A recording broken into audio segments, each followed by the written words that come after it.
بسم اللہ الرحمن الرحیم بسم اللہ الرحمن الرحیم الامر السابع انہ قد عرفت کون القطع التفصیلی بالتکلیف الفعلی علة تامة لتنجزہ لا یکاد تنالہ ید الجعل اثباتا او نفیا الی آخرہ۔ بحث قطع میں اول روز گزارش کی تھی کہ ملا خن رحمۃ اللہ علیہ نے اس بحث قطع کو تقسیم کیا ہے 7 حصوں میں، اور ان کو تعبیر فرمایا ہے اس انداز میں کہ الامر الاول، الامر الثانی، الامر الثالث۔ بحث قطع کا آخری حصہ یہ امر سابع ہے۔ توجہ فرمانی میری جان، اس کا موضوع یہ ہے کہ آیا علم اجمالی مثل علم تفصیلی کے ہے کہ جیسے علم تفصیلی منجز تکلیف ہوتا ہے، آیا علم اجمالی بھی منجز تکلیف ہے یا نہ علم اجمالی مثل جہل محض کے ہے کہ علم اجمالی ہو تو ایسے ہے جیسا کہ اصلاً علم ہے ہی نہیں، ایسا ہے یا اس کی کوئی تیسری صورت ہے۔ پوری توجہ فرمانا، اشارہ فرما رہے ہیں کہ یہ بات طے ہو چکی ہے کہ قطع کی حجیت ذاتی ہے، قطع کے جعل و اثبات میں قطع کو حجیت کسی کی عطا کردہ نہیں ہے، اسی طرح قطع سے حجیت کو سلب کرنا بھی ممکن نہیں ہے، چونکہ ظاہر ذاتیات ذات سے جدا ہو ہی نہیں سکتی۔ تو علم تفصیلی کیا تھا؟ وہی قطع کا دوسرا نام، قطع یعنی 100%، علم تفصیلی یعنی 100%، کوئی احتمال جہالت وہاں پر موجود ہی نہیں تھا۔ تو کہا گیا جو علم تفصیلی ہوتا ہے بالفاظ دیگر جو قطع ہے اس کی حجیت تو ذاتی ہے، بس جو ہی کسی چیز کا علم تفصیلی حاصل ہوگا، قطع حاصل ہوگی، وہ تکلیف منجز ہو جائے گی، اس کی اطاعت اور موافقت کرنا واجب ہے، اس کی مخالفت کرنا حرام ہے۔ آج شروع یہاں سے فرما رہے ہیں کہ آیا علم اجمالی بھی مثل علم تفصیلی کے ہے یا ایسا نہیں ہے؟ ایک دو نکتے ہیں توجہ فرمانی ہے۔ پہلا تو ہے خود اس اصطلاح میں، اس عنوان میں بحث کہ یہ جو عنوان ہے علم الاجمالی، خود اسی میں اشتباہ ہے کہ جناب جہاں علم ہوتا ہے وہاں اجمال نہیں ہوتا، جہاں اجمال ہوتا ہے وہاں علم۔ علم کا مطلب کیا ہوتا ہے؟ 100%۔ اجمال کا مطلب کیا ہوتا ہے؟ یعنی 100% قطعیت کا نہ ہونا۔ تو یہ علم الاجمالی، علم بھی ہے اور اجمالی بھی ہے، یہ کیسے ہو سکتا ہے؟ اجمال ہے تو علم نہیں ہے، علم ہے تو اجمال نہیں ہے۔ تو آپ یہ کہیں گے کہ علم اجمالی میں کوئی تضاد نہیں، کوئی مسئلہ نہیں۔ علم جب کہتے ہیں چونکہ اس کو ایک جامع کا علم ہوتا ہے، اتنا تو اس کو پتہ ہے کہ نجس ہے، لیکن جب کہتے ہیں اجمال تو اجمال کی جہت اور ہوتی ہے، چونکہ وہاں تردد ہوتا ہے۔ علم اصول الفقہ میں توجہ کرنا جان، علم اجمالی وہاں اصطلاح استعمال کی جاتی ہے علم اجمالی کی جہاں متعلق علم مردد ہو، کس میں؟ بین طرفین و اطراف، کہ یہ ہے یا وہ ہے، یا یہ ہے یا وہ ہے یا وہ ہے، کہ جہاں علم تو ہے لیکن متعلق علم، اطراف اس کے دو یا دو سے زائد ہوں، وہاں کہا جاتا ہے علم اجمالی۔ البتہ یہ علم اصول الفقہ کی اصطلاح میں، ورنہ علم اجمالی جو ہیں وہ علم ارتکازی اس کو بھی کہتے ہیں، فلاں فلاں اور بھی اس کی بہت ساری اصطلاحیں، ہمیں وہاں جانا مقصود نہیں ہے۔ تو پس علم اصول کی اصطلاح میں علم اجمالی کسے کہا جاتا ہے؟ جہاں متعلق علم مردد بین طرفین او اطراف ہو، تو یہ ہو گیا جی علم اجمالی۔ اب علم بھی ہو اور اجمال تو ہم کہتے ہیں علم من جہت اور اجمالی بجہت اخری۔ اجمال اس لیے کہ وہ مردد بین اطراف ہے، اور اس علم اس لیے چونکہ ہم ایک جامع کا علم ہے، کنفرم ہے، 100% ہے۔ خوب، یہ بات جہاں ختم ہوگی۔ آیا علم اجمالی مثل علم تفصیلی کے ہے؟ آیا علم اجمالی منجز تکلیف ہے؟ آیا علم اجمالی کل جہل المحض ہے؟ یا علم اجمالی کی کوئی تیسری صورت ہے، اس کا کوئی تیسرا حکم ہے؟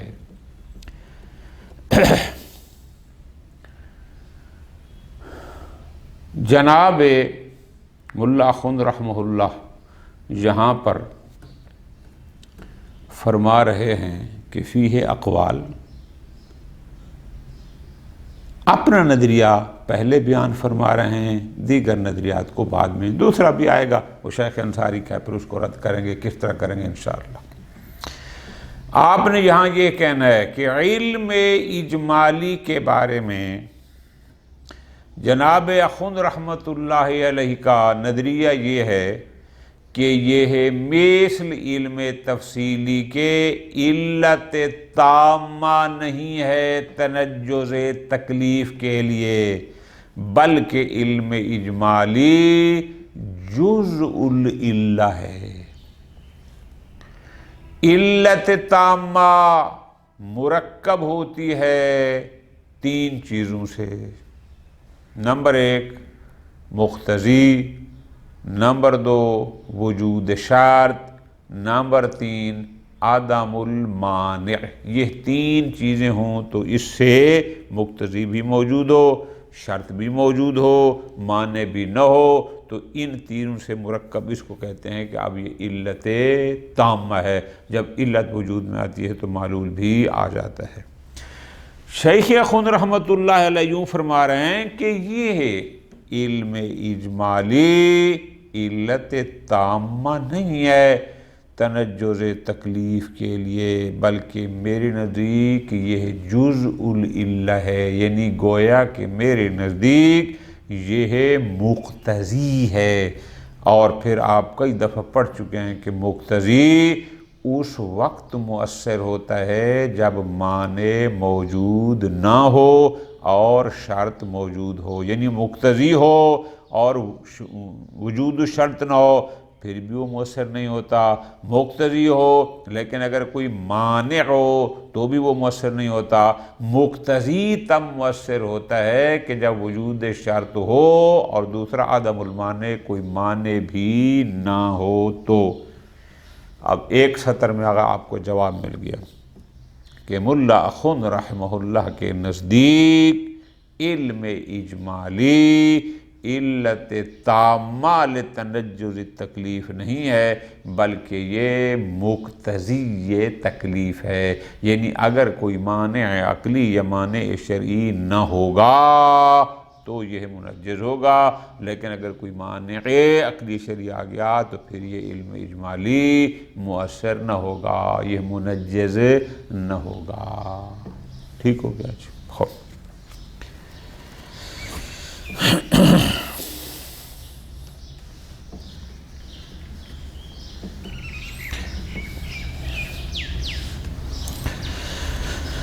ممکن ہے کوئی کہے کہ جناب آپ ادھر کہہ رہے ہیں کہ علم اجمالی ہے اور ادھر کہہ رہے ہیں کہ یہ منجز نہیں ہوتا جب تک اس کے ساتھ وجود شرط اور عدم المانع نہ ہو، یہ کیسے ہو سکتا ہے؟ مثال دے دوں ذرا آپ کے لیے آسان ہو جائے۔ مثال،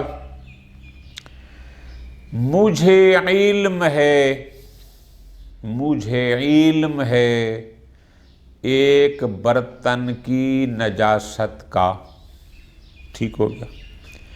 اب یہاں پر جو مجھے علم ہے لیکن کنفرم نہیں ہے کہ کون سا والا برتن نجس ہے، تو یہاں پر میرا جو شبہ ہے، میرا جو تفصیل سے عدم العلم ہے، وہ دو طرح کا ہے. ایک کو کہا جاتا ہے شبہۃ محصورہ اور ایک کو کہا جاتا ہے شبہ غیر محصورہ. لطف لینا ہے. وہ کیسے؟ مجھے اس بات کا علم ہے کہ اسلام آباد کے ہوٹلوں میں سے ایک ہوٹل کے برتن نجس ہیں. ایک یہ ہو گیا. اور ایک دفعہ مجھے علم ہے کہ یہ جو دو گلاس میرے سامنے کھڑے ہیں ان میں سے ایک نجس ہے، یا یہ والا یا یہ والا. جب ہم کہتے ہیں کہ یہ دو گلاس یا تین گلاس، اس کو کہتے ہیں شبہ محصورہ، اور اس کو کہ اسلام آباد کے کسی ایک ہوٹل کے برتن نجس ہیں وہ مصداق بن جاتا ہے شبہ غیر محصورہ کا. ٹھیک ہو گیا. اب یہ ذرا مثال رکھیں. اور ایک ہوتا ہے شبہ بدویہ، اس کو بھی آپ پڑھ چکے ہیں آپ کے ذہن. وہ کیا ہوتا ہے کہ مجھے شک ہے کہ پتہ نہیں اسلام آباد کے ہوٹلوں کے برتن پاک ہیں یا نجس. اب یہاں کوئی علم اجمالی مجھے نہیں ہے، تو پس اب یہاں علمی اصطلاح میں آپ یہ کہیں گے کہ اگر شبہ مقرون بعلم اجمالی نہ ہو اس کو شبہ بدویہ کہا جاتا ہے، لیکن اگر علم اجمالی ہو لیکن اطراف شبہ غیر معصور ہوں تو اس کو شبہ غیر معصورہ کہا جاتا ہے. اور اگر علم اجمالی ہو لیکن اطراف متعلق علم وہ دو تین ہوں تو اس کو کہا جاتا ہے شبہ غیر محصورہ. لطف لینے والا ترتیب کے ساتھ. ہمارا جو موضوع بحث ہے وہ یہ ہے کہ آیا علم اجمالی منجز تکلیف ہے یا نہیں. یہ شبہ محصورہ کی بات کر رہے ہیں. کیوں؟ اس لیے کہ شبہ بدویہ وہ سرے سے مقرون بعلم اجمالی ہوتا ہی نہیں ہے، وہاں علم ہی نہیں ہوتا. اور جو شبہ غیر محصورہ ہوتا ہے اگرچہ وہ مقرون بعلم اجمالی ہوتا ہے لیکن وہاں پر کنفرم ہے، اتفاق ہے، اصولی حضرات کیا کرتے ہیں وہاں پر غیر محصورہ میں وہ اصول عملیہ کو جاری کرتے ہیں. کیوں؟ اس لیے کہ اگر وہ باعث عسر و حرج ہو احتیاط کرنا تو ظاہر عاقل کہے گا کہ یہاں پھر علم پر عمل کرنا درست نہیں ہے. اس لیے کہ اگر ہم کہیں کہ یہ تو کنفرم ہے کہ اسلام آباد کے ایک ہوٹل کے برتن نجس ہیں لیکن کون سے والے، اب ہم شروع کرنے احتیاط کرنا، یہ باعث عسر و حرج ہے. عاقل کہتا ہے کہ جو عامر باعث عسر و حرج ہو وہ منجز نہیں ہوتا. خوب، یہ بات اپنے مقام پر ہوگی. جناب اخوند یہ فرما رہے ہیں، وہ اصل موضوع میں جانا ہے. میں آپ کو چھوٹے چھوٹے پیرے بنا کے تاکہ آپ کو لکھنے میں آسانی. وہ یہ گزارش کر رہا تھا کہ ان کے نزدیک علم اجمالی مثل علم تفصیلی کے نہیں ہے. ان کے نزدیک علم اجمالی علت تامہ لتنجز التکلیف نہیں ہے. ملا خند کے نزدیک علم اجمالی کے ہوتے ہوئے بھی اصول کو جاری کرنا اور اس متعلق علم پر ایک حکم ظاہری کا عائد کرنا جائز ہے. کیوں؟ چونکہ علم تفصیلی میں تو وہاں حکم ظاہری کے اجراء کی کوئی گنجائش ہی نہیں ہوتی، اس لیے کہ کوئی احتمال خلاف ہی نہیں ہے کہ یا وہاں پر کوئی شبہ ہی نہیں ہے، تردد ہی نہیں ہے تاکہ آدمی وہاں پر کوئی اصل جاری کر، اس پر کوئی حکم ظاہری لگائے۔ لیکن یہاں پر چونکہ تردد ہے، لیکن یہاں پر چونکہ اجمال ہے متعلق علم میں، لہذا یہاں گنجائش موجود ہے کہ ہم کوئی حکم ظاہری جاری کر سکیں۔ ممکن ہے کوئی کہے کہ جناب آپ کو علم اجمالی تھا، لطف لینا ہے کس بات کا کہ ان 3 برتنوں میں سے کوئی ایک نجس ہے، علم اجمالی تھا لیکن یہ نہیں پتہ تھا کون والا، آپ اس میں بھی اطہارت و طہارت جاری کریں، اس میں بھی جاری کریں، اس میں بھی جاری کریں، یہ تو پھر تناقض ہو جائے گا کہ ایک ہی برتن واقع میں نجس بھی ہے اور ظاہر میں وہ پاک بھی ہے، یہ تناقض ہو جائے گا۔ ایک برتن یا پاک ہے یا نجس ہے، یہ تو نہیں ہو سکتا کہ وہ پاک بھی ہو اور وہ نجس بھی ہو۔ ملا خود نے اس کا بڑا آسان سا جواب دیا، فرماتے ہیں جہاں جہاں آپ حضرات حکم واقعی اور حکم ظاہری کے قائل ہیں، جہاں آپ کہتے ہیں کہ ممکن ہے حکم واقعی یہ ہو، مثلا شبہ غیر معصورہ میں یا شبہ بدویہ میں، آیا وہاں آپ حکم ظاہری قائل ہیں یا نہیں؟ جی قائل ہیں۔ تو یہ اشکال وہاں بھی تو آتا ہے نا کہ آپ جو شبہ بدویہ میں کہہ رہے ہیں اصالت البراء انشاءاللہ یہ میرے اوپر واجب نہیں ہے، جبکہ ہو سکتا ہے واقع میں واجب ہو، یہ کیسے ہو سکتا ہے کہ ایک ہی امر ہے، ایک ہی شے ہے، وہ واجب ہو بھی صحیح اور نہ بھی ہو؟ تو جو آپ کا جواب وہاں ہوگا وہی میرا جواب یہاں اجمالی میں ہے کہ جو ہم کہہ رہے ہیں اس کے لیے حکم ظاہری۔ وہاں پر گزارش کی تھی آغا جان کے ایسے موارد میں انہوں نے فرمایا تھا کہ علم حکم واقعی اور حکم ظاہری میں کوئی تناقض نہیں ہوتا، ان میں کوئی تنافی نہیں ہوتی، حکم واقعی بھی حکم فعلی ہوتا ہے، حکم ظاہری بھی حکم فعلی ہوتا ہے، لیکن فرق ہے حکم واقعی فعلی تعلیقی ہوتا ہے۔ کیا کہ اگر آپ کو علم تفصیلی حاصل ہو جائے تو آپ کا اس کا حکم یہ ہے، لیکن حکم ظاہری وہ فعلی منجز ہوتا ہے، وہ فعلی حتمی ہوتا ہے، وہ معلق نہیں ہوتا۔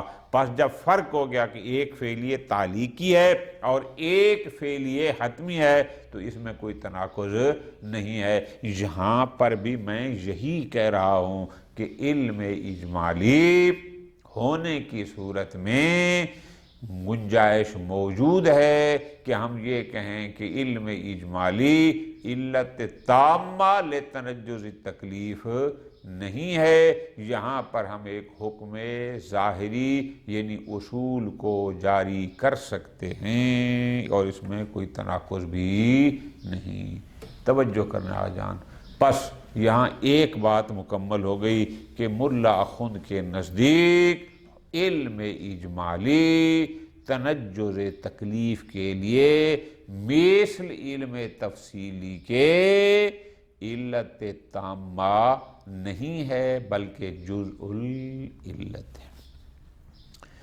خوب آگے نام سے شروع یہ فرما رہے ہیں کہ میں جو کہہ رہا ہوں کہ علم اجمالی مثل علم تفصیلی کے نہیں ہے، یہ جو نہیں کہہ رہا ہوں، جو نفی کر رہا ہوں، یہ اس کے علت تامہ ہونے کے حوالے سے نفی کر رہا ہوں کہ جیسے علم تفصیلی علت تامہ ہوتا ہے تنجز تکلیف کے لیے، اس طرح یہ علم اجمالی علت تامہ نہیں ہے لیکن جزء العلہ ہے۔ ٹھیک ہو گیا؟ کیا مطلب؟ یعنی اس پیرے میں جو نام کے بعد شروع ہو رہا ہے، میں دوبارہ ترجمے میں نشاندہی کروں گا، اس پیرے میں بتانا یہ چاہتے ہیں کہ علم اجمالی مقتضی ہے تنجز تکلیف ہے اور مقتضی یہ جزء العلہ ہوتا ہے۔ کیا مطلب؟ یعنی اگر علم اجمالی ہو اور پھر باقی 2 جزیں بھی آ جائیں، کیا؟ وجود شرط و عدم المانع، اگر علم اجمالی کے ساتھ کوئی مانع عقلی یا شرعی بھی نہ ہو، شرط بھی موجود ہو، پھر یہ علم اجمالی مؤثر ہوگا، یہ منجز ہوگا۔ اگر اس کے ساتھ کوئی مانع ہوا پھر علم اجمالی مؤثر نہ ہوگا، چونکہ یہ بات کئی دفعہ ہو چکی ہے کہ مقتضی اس صورت میں مؤثر ہوتا ہے جب شرط موجود ہو اور مانع مفقود ہو۔ خوب، یہ خلاصہ تھا، باقی کوئی ایک دو بات چھوٹی سی آگے ترجمے میں آ جائے گی۔ پھر دوسرا انشاءاللہ جو قول ہے وہ علیحدہ پڑھیں گے۔ الامر السابع، بحث قط کا آخری حصہ آخری پر آیا، وہ یہ ہے جس کا موضوع یہ آپ خود بنا لیں، کیا کہ اس کا موضوع یہ ہے کہ کیا علم اجمالی بھی مثل علم تکلیفی کے علت تامہ ہے لتنجز تکلیف ام لا؟ یہ ہے اصل اس کا موضوع۔ فرماتے ہیں قد عرفتہ کون القطع تکلیفی بالتکلیف الفعلی، کہ جب کسی بھی امر کے بارے میں تکلیف فعلی کے بارے میں ہمیں قطع تفصیلی یعنی علم تفصیلی ہو، اس میں کوئی شک نہیں کہ کسی بھی تکلیف شرعی کے بارے میں جب ہمیں علم تفصیلی ہو جاتا ہے تو وہ علم تفصیلی علت تامہ ہوتا ہے لتنجز تکلیف، تکلیف کے لیے، یعنی اب یوں ہی کسی تکلیف کا علم اجمالی ہو گیا، اس تکلیف پر جو آثار مترتب ہونے ہیں، یعنی اگر وہ تکلیف وجوب کی ہے تو بجا لانا واجب ہے، حرمت کی ہے تو اسے اجتناب واجب ہے، الاخری وہ سارے یہ اس کے لیے علت عامہ ہے۔ کیوں؟ اس لیے کہ لا یقع تنالہ ید الجعل اثباتا و نفیا، اس لیے کہ بار بار کہہ چکے ہیں قاطع کی حجیت ذاتی ہے، نہ اس سے حجیت کو کوئی سلب کر سکتا ہے نہ اس کو کوئی حجیت عطا کر سکتا ہے، وہ محتاج جعل جائل نفیا و اثباتا نہیں ہے۔ خوب، اب یہ بات تو ہمیں ہو گئی پتہ۔ فَهَلِ الْقَطْعُ الْإِجْمَالِيُّ كَذَلِكَ، کیا قطع اجمالی بھی مثل یعنی قطع تفصیلی کے ہے بالفاظ دیگر، کیا علم اجمالی بھی مثل علم تفصیلی کے، کیا علم اجمالی بھی علت تامہ ہے تنجز تکلیف کے لیے؟ فرماتے ہیں فیہ اشکال، بعض میں ہے فیہ اقوال، یعنی بعض کہتے ہیں کہ ہاں، بعض کہتے ہیں کہ نہ۔ میں نے گزارش یہ کی ہے کہ شیخ اخوند رحمت اللہ علیہ کا نظریہ یہ ہے کہ نہ علم اجمالی تنجز تکلیف کے لیے مثل علم تفصیلی کے نہیں ہے۔ یہاں سے بیان فرما رہے ہیں اپنی بات، لا یبعد ان یقال، بعید نہیں کہ ہم یہ کہیں، کیا کہیں؟ ان التکلیف حیث لم ینکشف بہ تمام الانکشاف، کہ جب علم اجمالی کے ذریعے اس تکلیف کا مکمل انکشاف نہیں ہوتا، ہمیں علم ہوتا ہے اجمالاً، اجمال کا میں پہلے گزارش کرتا ہوں چونکہ وہاں اس کے متعلق علم مردد ہوتے ہیں بین طرفین او اطراف، تمام، جیسے علم تفصیلی میں 100% انکشاف ہوتا ہے، لطف لینے آگا، علم اجمالی میں 100% انکشاف، علم اجمالی میں یہ تو ہے کہ ایک نجس ہے، لیکن متعلق علم کون سا نجس ہے اس میں تردد ہوتا ہے، تو پھر انکشاف مکمل۔ علم تفصیلی میں کیا ہوتا ہے؟ نجس ہے اور یہ بھی پتہ ہوتا ہے کہ فلاں نجس ہے، لیکن علم اجمالی میں ایسا نہیں ہوتا۔ خوب، اب جہاں پر چونکہ اس علم اجمالی کے ذریعے تکلیف کا مکمل انکشاف یعنی 100% علم نہیں ہوتا، وَكَانَتْ مَرْتَبَةُ الْحُكْمِ ظَاهِرِيَ مَعَهُ محفوظہ، اور وہاں پر حکم ظاہری کی گنجائش ہوتی ہے، تردد کی وجہ سے وہاں کسی عاقل کو جاری کر کے حکم ظاہری لگایا جا سکتا ہے۔ جاز الاذن من الشارع، اور ممکن ہے کہ شارع ہمیں اذن دے دے، کس چیز کا؟ بے مخالفت ہی، اس علم اجمالی کی مخالفت کا۔ ممکن ہے کہ شارع کہے کہ تم اس کی مخالفت کر سکتے ہو احتمالاً، احتمال کا مطلب ہے یعنی بعض اطراف علم میں آپ اصول کو جاری کر سکتے ہیں، او بل قطعاً، قطعاً کا معنی یہ ہوگا کہ تمام اطراف میں۔ تھوڑی سی توجہ کہ اگر 3 اطراف تھے، یہ نجس ہے، یہ نجس ہے، یہ نجس ہے، ممکن ہے شارع کہے کہ پہلے اور دوسرے میں تم جاری کر سکتے ہو، تیسرے میں نہ کرو، یہ مخالفت احتمالی ہو جائے گی۔ اور اگر شارع کہتے ہیں نہیں تم تینوں میں کر سکتے ہو، یہ مخالفت قطعی ہو جائے گی۔ تو پس جائز ہے کہ شارع ہمیں اذن دے دے کہ تم اس علم مخالفت کر سکتے احتمالی قطعی۔ تو پھر کوئی کہے گا جناب یہ کیسے ہو جائے گا؟ ادھر آپ کہہ رہے ہیں علم ہے کہ ان 3 میں سے ایک نجس ہے، اور ادھر پھر شارع خود ہی اذن دے رہا ہو کہ تم ان میں اصل جاری کر سکتے ہو، اس علم کی پرواہ نہ کرو، علم کی مخالفت کر سکتے ہو، ایک ہی شے پاک بھی ہو نجس بھی ہو، یہ تو تناقض ہو جائے گا، یہ تو درست نہیں ہے۔ جواب فرماتے ہیں، یہاں سے جواب ہے، فرماتے ہیں وَمَحْظُورُ مُنَاقِضَتِهِ مَعَ الْمَقْطُوعِ إِجْمَالًا، کہ یہ جو حکم ظاہری کو جاری کرنا ہے اور آپ کہتے ہیں کہ حکم ظاہری کوئی اور ہو، تو یہ تو مناقض ہو جائے گا اس کے کہ جس کی قطع مقطوع اجمالی ہے، یعنی کیا کہ علم اجمالی تھا کہ 3 میں سے ایک نجس، اور آپ کہتے ہیں کہ اصل جاری کر کے کہ یہ بھی پاک، یہ بھی پاک، یہ بھی پاک، یہ تو ان میں معذور ہے، یہ تو درست نہیں ہے۔ ایک ہی شے پاک بھی ہو اور ایک ہی شے نجس بھی ہو، ایسا نہیں ہے، یہ جمع ہو ہی نہیں سکتے۔ جواب میں کہہ رہے ہیں جو مشکل آپ کو یہاں نظر آ رہی ہے انما ہوا محظور مناقضۃ الحکم ظاہری مال باقی، فرماتے ہیں وہ جو شبہ محصورہ غیر محصورہ میں آپ حکم ظاہری جاری کرتے ہیں یا نہیں کرتے؟ جی کرتے ہیں۔ کیا آپ شبہ بدویہ میں حکم ظاہری جاری کرتے ہیں یا نہیں کرتے؟ تو فرماتے ہیں جو مشکل اس شبہ بدویہ اور غیر معصورہ میں علم حکم ظاہری کو جاری کرنے میں پیش آتی ہے، تو جو جواب آپ وہاں دیتے ہیں اس مشکل کو رفع کرنے کے لیے، وہی جواب میرا یہاں ہوگا۔ وہاں بھی جو یہ کہ حکم واقعی تھا کہ واجب ہے اور آپ نے اصالت البراء جاری کر دی کہ واجب نہیں ہے، بھائی شے یا واقع میں واجب ہوگی یا نہ ہوگی، ایک شے کے 2 حکم تو نہیں ہو سکتے، تو وہاں پر آپ کا جو جواب تھا وہی میرا یہاں پر جواب ہوگا۔ ٹھیک ہے خوب۔ لا یقال، یہاں سے لے کر آگے کار فنا ہو یقال، یہ 2-3 سطریں ہیں، بعض کتابوں میں یہ نہیں ہیں، بعض کتابوں میں ہیں، لیکن چونکہ اس میری کتاب میں ہے ہم اس لحاظ سے پڑھ رہے ہیں۔ لا یقال ان تکلیف فیہما لا یکون بفعلی، ممکن ہے کوئی کہے کہ جناب آپ شبہ محصورہ کو شبہ بدویہ اور غیر محصورہ کے ساتھ قیاس نہ کریں، یہ قیاس مال فارق ہے۔ کیوں؟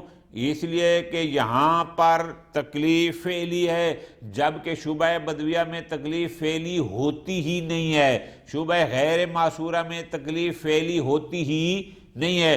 آپ ایک تکلیف فعلی کو قیاس کر رہے ہیں اس پر کہ جہاں سرے سے تکلیف فعلی ہوتی ہی نہیں ہے۔ فَإِنَّهُ يُقَال، تو ہم جواب میں کہیں گے نا، ایسی بات نہیں ہے۔ کیوں؟ کیف المقال فی موارد ثبوتہ فی اطراف غیر معصورہ و فی شبہات البدویہ، او بھائی اگر اطراف شبہ غیر معصورہ ہوں یا شبہ بدویہ ہو مع القطع بہ، ادھر آپ کو قطع بھی تکلیف ہے یا احتمال ہے، یا قطع اور احتمال بھی نہیں ہے، احتمال کہاں ہوگا؟ جہاں، بلکہ اور آسان کرو ترجمہ تاکہ آپ کو مشکل نہ ہو، فَإِنَّهُ يُقَال، بس میں جواب میں یہ کہوں گا کیف المقال، اچھا جناب کیا جواب دیں گے؟ کہاں پر؟ فی موارد ثبوت ہی، کہ جہاں تکلیف ثابت ہوتی ہے، کس مگہ پر؟ فی اطراف غیر معصورہ، آیا شبہ اگر غیر معصورہ ہو وہاں تکلیف ہے یا نہیں ہے؟ درست ہے ہمیں پتہ نہیں ہے کون سا ہوٹل، لیکن اتنا تو پتہ ہے نا کہ اسلام آباد میں ایک ہوٹل کے برتن نجس ہیں، یہ تکلیف ہے یا نہیں ہے؟ جی ہے۔ یا شبہ بدویہ میں پتہ نہیں یہ چیز واجب ہے یا نہیں ہے، یہ تو پتہ ہے نا کہ اس کا حکم یا وجوب کا ہے یا نہیں ہے، اور آپ کرتے ہیں اصالۃ البراء جاری، تو کیا آپ کی اصالۃ البراء سے اس کا حکم واقعی ختم ہو جائے گا؟ نہیں، ختم نہیں ہوگا، وہاں بھی ہے۔ مال قطع میں جبکہ آپ کو قطع بالتکلیف بھی ہے، اور جہاں آپ کا شبہ مقرون بعلم اجمالی ہو، او احتمال ہی احتمال کا، تو یعنی کیا کہ مثلا مکلف غافل نہیں ہے، متوجہ ہے اس تکلیف کی طرف، اور وہ احتمال دے رہا ہے کہ اس میں کوئی نہ کوئی اس کی تکلیف ہوگی، وجوب کی یا حرمت کی۔ او بدون والے، یا اس کو قطع اور احتمال نہیں ہے، اس کا ترجمہ آپ یوں کریں گے کہ اس کو قطع نہیں ہے تکلیف کی یا احتمال، کیا مطلب؟ یعنی اصلاً وہ متوجہ بھی تکلیف ہی نہیں ہے، تو جب متوجہ نہ ہوگا غافل ہوگا، نہ اس کو قطع بھی تکلیف ہوگی نہ ہی احتمال بھی تکلیف ہو۔ فرماتے ہیں پس وہاں پر بھی آخر واقع میں تو اس کا کوئی حکم تھا یا نہیں تھا؟ یقیناً تھا، تو جو آپ کا وہاں جواب ہوگا وہی ہمارا جواب ہے۔ فرماتے ہیں ضرورت عدم تفاوت فی المناقضۃ بینہما بذالک اصلاً، اس لیے کہ کوئی فرق نہیں ہے، مناقضہ نہیں ہے، کیا یعنی شبہ غیر محصورہ اور شبہ بدویہ ہو یا شبہ محصورہ ہو، معلی اجمالی، ان میں کوئی فرق نہیں ہے، حکم دونوں کا ایک جیسا ہے، جیسے وہاں آپ ایک اصل جاری کر کے حکم ظاہری لگاتے ہیں، یہاں بھی لگاتے ہیں۔ پس فما بہ التفصی عن المحظور فیہما، لہذا شبہ غیر محصورہ اور شبہ بدویہ میں آپ اصل کے ذریعے ایک حکم ظاہری لگاتے ہیں، تو جو آپ کا جواب وہاں اس تناقض سے بچنے کے لیے ہے، فرماتے ہیں وہی کان بہ التفصی عنہ فی الکتب فی الاطراف المحصورہ،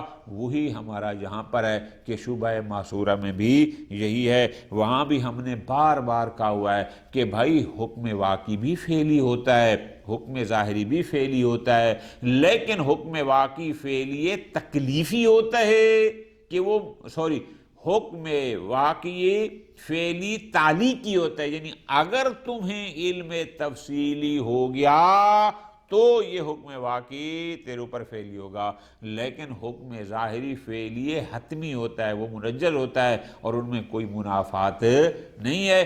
یہاں پر بھی ہم یہی کہیں گے کہ اگر اطراف شبہ محصورہ میں ہم کوئی اصل جاری کرتے ہیں اور اس کو ہم علت تامہ لتنجز تکلیف نہیں کرتے اور اس کے لیے حکم ظاہری قائل ہو جائیں تو بھی کوئی منافات اور کوئی تناقض نہیں ہے۔ قد اشرنا الیہ سابقا ویاتی انشاءاللہ مفصلا۔ خود نام البتہ آگے فرما رہے ہیں ایک بات یہاں طے ہو گئی، وہ صرف ایک بات طے ہوئی ہے کہ ملا اخوند کے نزدیک علم اجمالی مثل علم تفصیلی کے علت تامہ لتنجز تکلیف نہیں ہے۔ یہ ہو گئی ایک بات ختم۔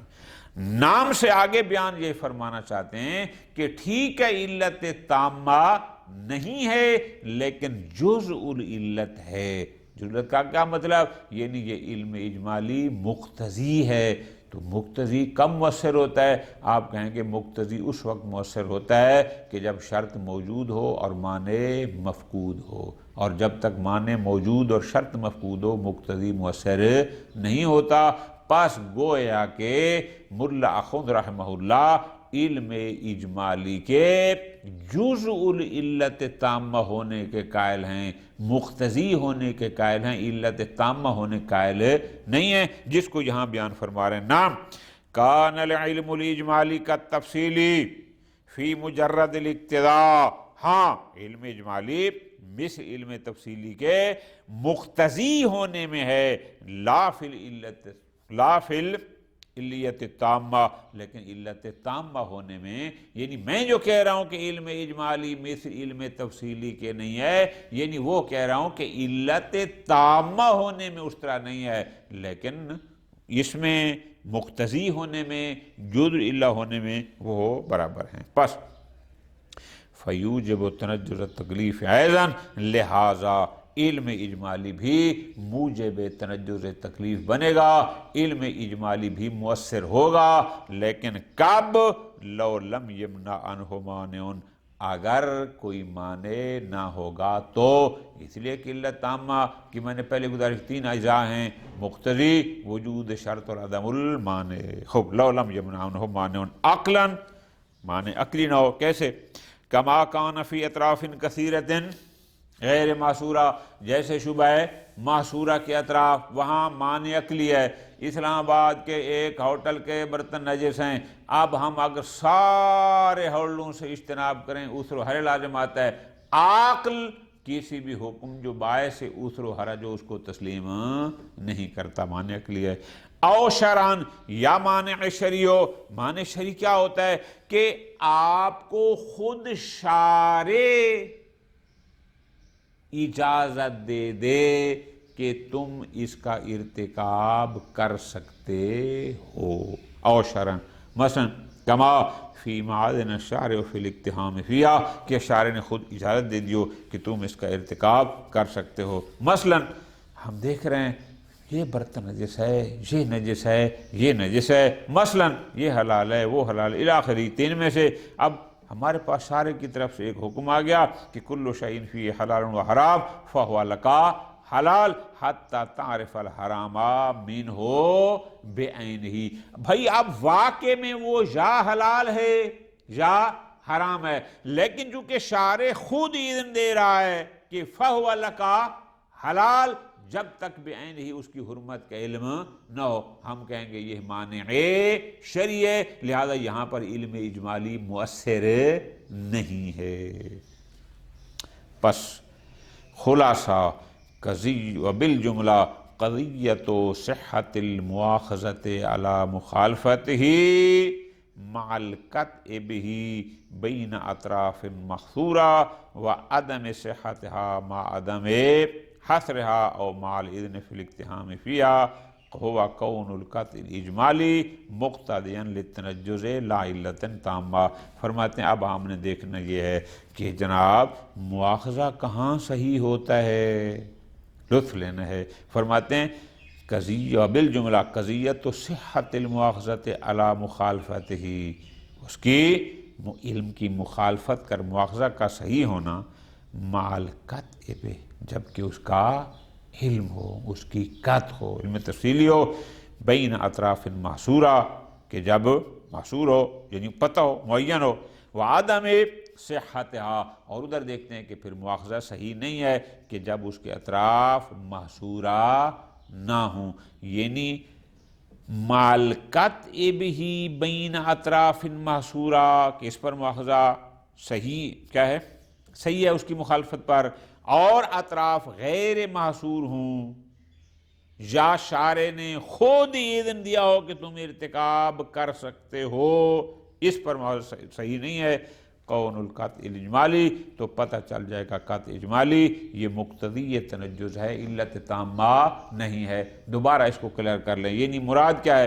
وہ کہتے ہیں قطع تفصیلی کی مخالفت پر مواخذہ کا صحیح ہونا، کہ جب ہمیں علم تفصیلی ہو، اطراف ہو معصورہ میں ہو جائے، اس پر مخالفت ہوگی تو اس پر مواخذہ صحیح ہے، لیکن اگر غیر معصور ہو وہاں بھی مواخذہ صحیح نہیں ہے، یا شارع خود اس میں ارتکاب کی اجازت دے دے تو بھی صحیح نہیں ہے۔ تو یہاں سے پتہ چل گیا کہ جو قطع اجمالی ہے یہ مقتضی تنجز تکلیف ہے، علت تامہ لتکلیف نہیں ہے، یعنی جزء العلت تامہ ہے، خود علت تامہ نہیں ہے۔